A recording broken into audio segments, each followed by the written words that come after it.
Welcome to Our Girl Relationships. On this channel, we talk about problems people face in their day-to-day life. Let's start with the video. I've 24F been with my fiancé 26M for almost 7 years, but have known each other for 8 years. I've known his dad, stepdad, and brother for about the same time as I met them when we were still friends. I didn't meet his grandparents until we'd been together for 2 years. We got engaged a year ago and plan to marry at the end of this year. At first, I loved his father and stepfather. They were party people and we were young, so we always went out to clubs with them, etc. As we got older, I started seeing them differently. My fiancé's father, Bert, 48M, and his husband, Fred, 41M, started saying slightly racist things. When we'd all go out to a restaurant together, Bert and Fred would just sit and make fun of people. "She's too fat to wear that. Oh, what's wrong with her teeth?" They turned into these judgmental a-holes, to be honest. I pointed out how rude they were being, and they started on me. Unfortunately, I wasn't brave or confident, so I never stood up to them again. But I did limit my contact with them. Then, one day 3 years ago, my fiancé was having a disagreement with his dad, and I jumped in to help mediate. Which wasn't smart, but I was 20 and had good intentions.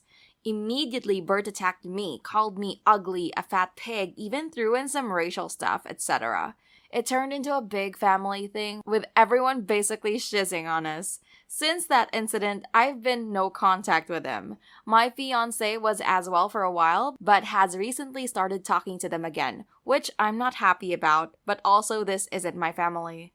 Well, the guest list has come up during wedding planning, and I almost immediately threw out that I don't want his dads at the wedding.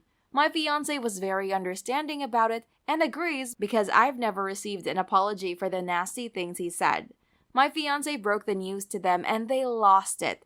They think I'm an entitled B trying to break their family up. They said it happened a year ago and I need to move on. His grandparents have joined the fight and have been calling me some very disrespectful and disgusting slurs. My mom thinks I should be the bigger person and invite them to keep the peace, but I don't want these people near me. I can't imagine how they'll behave at a wedding, especially mine. This whole situation has drained me, and I don't even want a wedding anymore. Am I the a-hole? Edited to add, after reading all of your comments, I decided to sit down with my boyfriend for dinner and bring up the topic again. I asked him if he told his family that I didn't want them there, that we didn't, or that he didn't. He said he told him it was my decision because of the things that happened. I asked him why he felt it was okay to continue a relationship with me after what they did and said. He told me that they're his family at the end of the day and he feels like he needs to have a relationship with them. I asked why he felt that it was okay for them to apologize to him and not to me for what they did. He said that they hurt him as well when they attacked me and they seemed sincere about their apology, to which I responded, "But I haven't even gotten an apology." We went back and forth until I realized that this just isn't what I want anymore, for these big reasons and combined with a few small ones. It seems like a good bit of you were right that this wouldn't work out and we weren't on the same page. There is no more need for wedding invitations as there won't be one. Thank you all for your help. Not the a-hole at all, but these people will be your family and it seems your partner wants them involved in his life. Your partner sounds somewhat supportive, but these people are going to be your family. I actually refused a proposal from my eldest father's largely because his family were terrible to me. There were other reasons as well, but the thought of dealing with his family, having children with those people as grandparents, I just couldn't do it to myself or any future children I had. My ex was all about keeping the peace. Agreed with me in private, yet when it counted, he straddled the fence and never properly stood up to me against his family. I honestly think you need to realistically consider the long-term ramifications of this family. Only you know how supportive your partner is and whether he'll take a stand. The way his father's treated you is disgusting, and I wouldn't want people like that at my wedding either. If my family had treated a potential fiancé of mine like that, I wouldn't want them at my wedding either. Nope, not the a-hole. You're not obligated to invite anyone to the wedding, especially people who spew racist comments at you. It's your day, spend it with the people you love and who love you. If you really want to see if they've changed, go out with them in public after your wedding. A wedding is not a place to reconcile, so do not invite them and expect for it to be a peace offering. But you're under zero obligation to let these people back into your life if you don't want to. Make sure you talk about this with your fiancé beforehand. He seems like he's on your side and understands, but you don't want to find out later he disagrees with you and have it cause issues in your relationship. Not the a-hole. Your fiancé is supportive of it, and if his family is using racial slurs and is that trash, who knows what they're going to do at the wedding. This is what your future looks like, and if you have or want children, what their future will look like with that family. They're verbally abusive. Cutting people off will always hurt and tear people apart. But if your fiancé is supportive and y'all have talked about it, I'm unsure why you're even asking. Next story. I, 30M, have a younger brother, 26M. Ever since I turned 18, I was living on my own. I have a nicely paying part-time job while attending a college funded by scholarships. My mother and father have money and have always spoiled my younger brother. When I was going to apply for college, I talked to them about the college payment. They refused and said that they are tight on money. They weren't. Fast forward, I'm 29 and finally have my own apartment. It is my own and not rented. I saved enough, plus some money I took from friends. My salary is big enough to pay the mortgage and buy something nice and fancy sometimes. I have a 2-bedroom apartment, one bigger and one smaller, both connected to a living room and an open kitchen. About 6 months ago, my brother lost his job, thus losing the ability to pay his rent. He called me asking to stay until he can find a job. I agreed. We weren't that close, but I knew the situation was tight. So I let him live with me. Not a week after moving in, he started acting bossy. He didn't clean his own room, didn't do his dishes, ate all my food, and played on the PS all day. He brought his own. I don't have a PS. I called him out of this, and he said that he was tired and wanted a break. I sucked it up. 2 months later, he started dating some girl from Tinder, and she moved in with him. They both started complaining about the room being small, and they wanted me to switch rooms with them, to which I immediately refused, and they got mad. The next day, I was just coming home from work, and they were in the middle of moving my stuff out of my room and putting theirs in. I lost it and started yelling to put my things back. He laughed and just continued. I told them I am leaving for the grocery store, and when I'm back, I want my things back in my room. I especially slowed down more and came home again in an hour. All of my things were out, and he had changed the lock on my door. They were locked in, and when I yelled, they laughed and said, "What are you gonna do about it?" I told them to get out of my apartment and never come back, and if they didn't leave right then and there, I would call the police. They laughed again. So I did. I called the police. 10 minutes later, 2 police officers arrive. I show them I own the place and my brother and his girlfriend are not on the lease. They started banging on the door and eventually my brother got out. I told them to pack and leave right now. He started begging, but I refused. About an hour later, he packed everything and was out. A few hours later, I got a call from my parents telling me I was an a-hole. We went back and forth with insults, and eventually they spit it out that they didn't want him in because if they paid for him, they can't save enough for their yearly cruise. I got mad and hung up on the spot. I have about 90% of my family members calling me an a-hole for kicking him out. The other 10% are on my side. Am I the a-hole? Dude, what the F? You let him move in and don't charge him rent. He messes the place up, bosses you around, and has a girl move in with him, and they steal your bedroom, and your parents call you an a-hole because you're kicking him out when the only reason they won't take him in is because they want to go on their yearly cruise? Not the a-hole. Your brother is a piece of work and clearly cut from the same cloth as your parents. Oh my god. Not the a-hole. What the F? They moved all the stuff out of your room and changed the lock to your door in your house? Get a restraining order and block them on all social media too. Boo-hoo, poor mommy and daddy can't afford to take him in because they're saving for some shizzy cruise. Too bad. Cruise is cancelled and they have to accommodate their star child. Not the a-hole. Wow, that's some heavy entitlement. You went out of your way to help him out and he abused that. You were well within your rights to kick him out, and he beyond deserved it. With any luck, he'll learn that no one owes him and there are consequences to his actions. But I don't believe in luck. He's probably going to be a spoiled brat for life. Congrats on no longer having to put up with him. Here's the next story. 2 weeks ago, a girl briefly dated last summer who had ghosted me after agreeing to meet for my birthday randomly WhatsApped me. We called, and since we know each other, we agreed to meet at the metro station 2 minutes from my place and head back there to share some wine. I remember clearly saying to her, "Okay, see you at 7 p.m. tomorrow night at X place," as I had an essay I was working on. I also knew to be clear with meeting times and places. She replied, "Okay." My plan was to wrap up studying at 6:30 p.m., spruce myself up, and be out of the house by 6:45 p.m. to get on the metro station car park. She drives well ahead of time.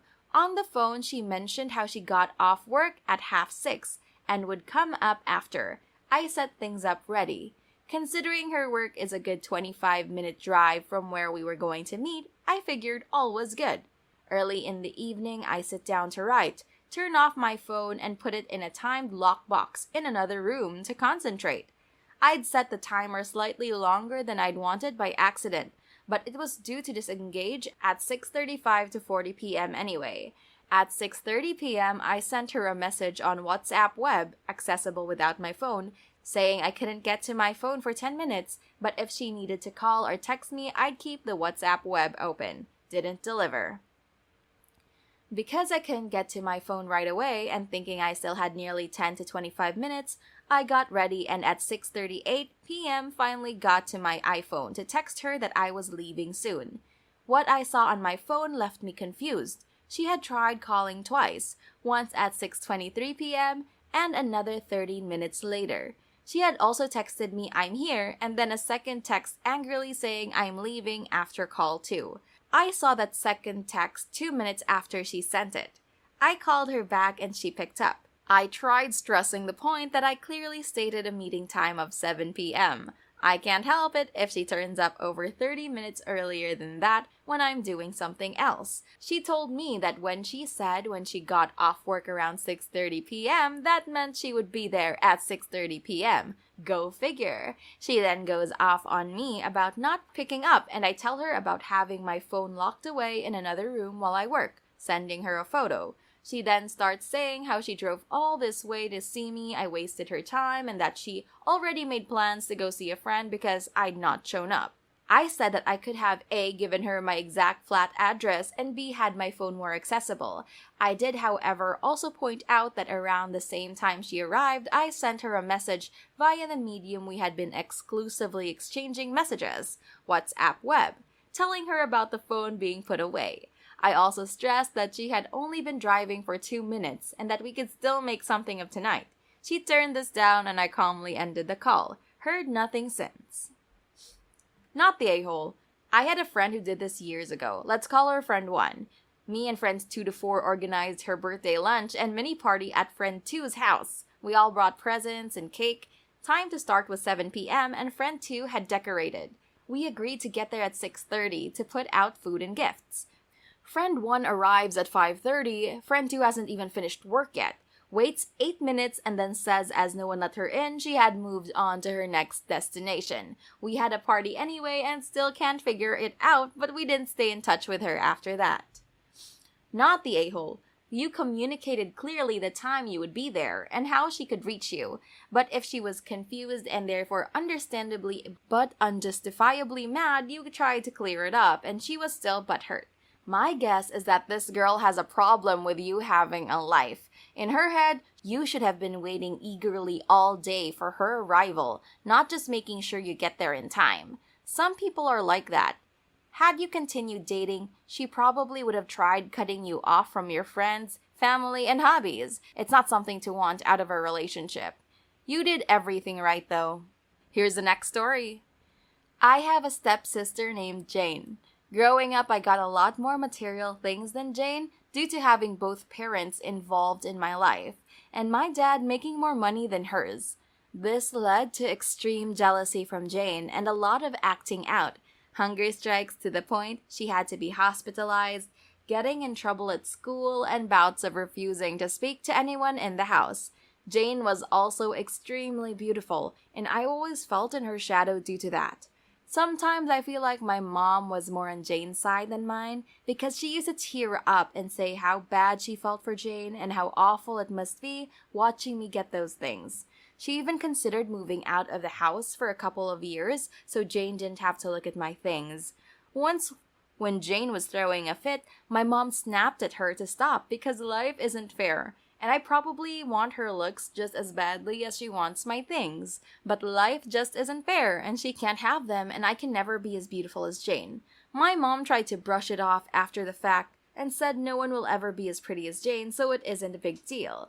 That is something that has always stayed with me. Jane ran away and we didn't see her for years, but she's back in our lives now, and it kind of still bothers me. Jane got married a few years ago, and it was a huge, lavish affair. And my mom spent a week in Greece for it, so she has already had the whole mother of the bride experience. I plan on going wedding dress shopping soon and decided I don't want my mom because she made that comment which really messed up my self-esteem when I was a teenager. I just feel like my own mom is the one person who shouldn't say that.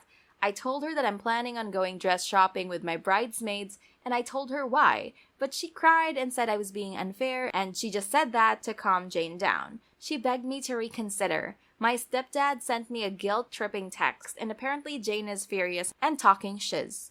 Not the a-hole. Your wedding, your dress, your sanity, your confidence. I get where you're coming from. You want to feel extremely beautiful on your wedding day, and the last thing you really want is someone who, whether they meant it or not, compared you to another child in the family. It's rude, it's hurtful, and it's something a mother should never do, even if it is to calm someone else down. Additionally, if you cave into the guilt, the fact that you've already said no thanks will be held over your head, no matter what you do. So stick to your guns. This will only give them one thing to talk about instead of, remember the time you tried to tell your mom she couldn't be part of your wedding dress shopping and then you realized we were all right and you were being ridiculous? It will be framed with that attitude in mind. Not the a-hole. It sounds like there's a lot of anger and hurt on your part towards your mom. Honestly, it sounds like she tried hard with both you and her stepdaughter. I get that what she said was hurtful, but you need to decide if it's more important to be right and punish your mom, letting the tumultuous years you all endured in your blended family continue to create hurt and bitterness, or use this as an opportunity to start fresh with your mom. Heart goes out to all of you.